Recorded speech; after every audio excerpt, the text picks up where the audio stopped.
Hello. This morning I'm going to read Michael Birdboy, died by Tomie dePaola, a classic and one of my favorites. Michael Birdboy, story and pictures by Tomie dePaola. Michael Birdboy lived in the country.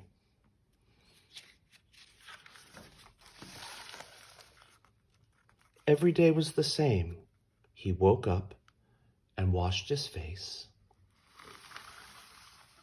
He put on his bird suit and ate his breakfast.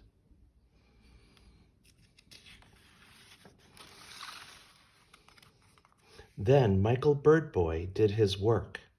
At night, he sat down and looked at the stars.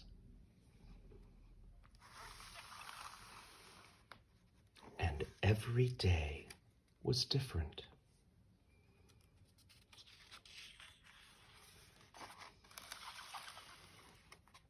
The sky and the leaves were always different. But one day was very different. A black cloud came across the sky.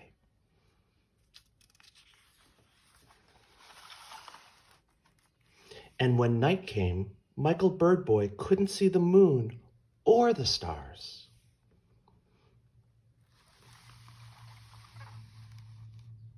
The white birds were dirty, the flowers wilted.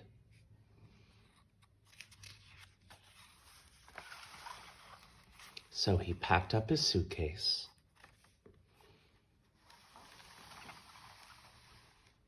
and went off to find out what was causing the black cloud.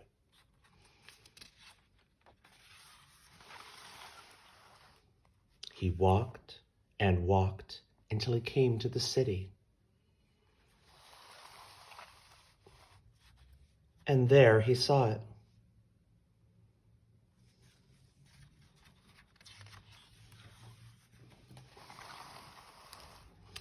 "Hi, I'm Boss Lady," said a voice. "Do you want a job in my factory?" "I'm Michael Birdboy," said Michael, "and I live in the country. Your black cloud is making the white birds dirty and the flowers wilt. We can't even see the moon and the stars at night." "Well, Mike," said Boss Lady, "I'm sorry. I make genuine shoe-fly artificial honey syrup in my factory from tons of sugar and artificial honey flavoring. It's great on pancakes, but I guess that all that melting that sugar in the big furnace makes a lot of black smoke." "Why don't you make real honey?" said Michael Birdboy. "Bees don't make smoke." "Gee, Mike, what a great idea," said Boss Lady. "Where can I get some bees?" "I'll send you some," said Michael Birdboy.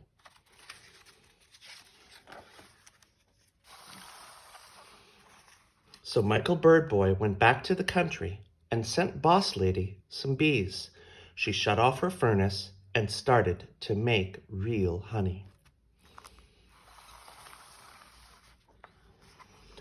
The white birds were white again, the flowers weren't wilted anymore, and Michael Birdboy could see the stars and the moon at night.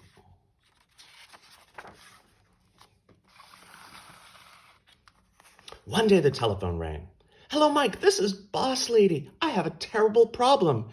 Your bees aren't working."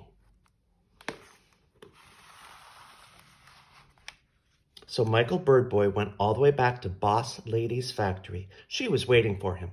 "Come inside," she said.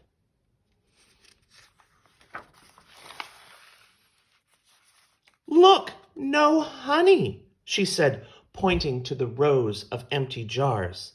"The bees are just sitting there buzzing." "I planned it so carefully," she said. "Look at my charts." Michael Birdboy looked. Jar washing, jar sterilizing, bee assembly line, jar filling, labeling and packing, and out that way to shipping. "Where are the flowers?" he asked.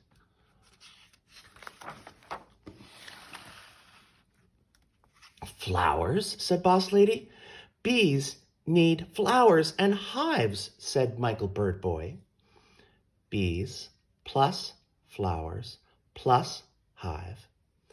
Bees go to the flowers and drink nectar, then make a beeline to the hive, where the bees live in the honeycomb too. And this is the hive with honeycomb. The bees turn nectar into honey. These are the cells of the honeycomb. And they put it in the honeycomb and that the bees have made out of beeswax. And he drew a picture to show Boss Lady how the bees make the honey. No wonder no honey, said Boss Lady. Thanks again, Mike. A few weeks later, Michael Bird Boy got a letter from the desk of Boss Lady. Dear Mike, thanks again. Everything is working out fine. You wouldn't know the old factory. I planted lots of flowers and turned the smokestack into a big beehive. The bees are very happy, and so am I. And there's plenty of honey. I'm driving up tomorrow to bring you some and to thank you personally. Your friend, Boss Lady. P.S. Enclosed is a photo of the old place. Boss Lady's Real Honey.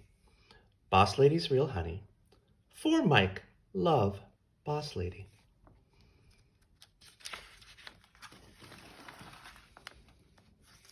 The next day, Boss Lady arrived in her pickup, loaded with honey.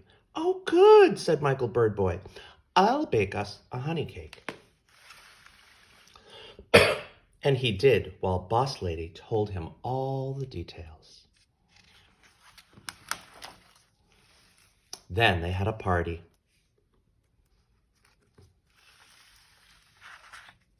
And that night, Michael Bird Boy and Boss Lady sat among the flowers with the white birds and watched the annual comet display.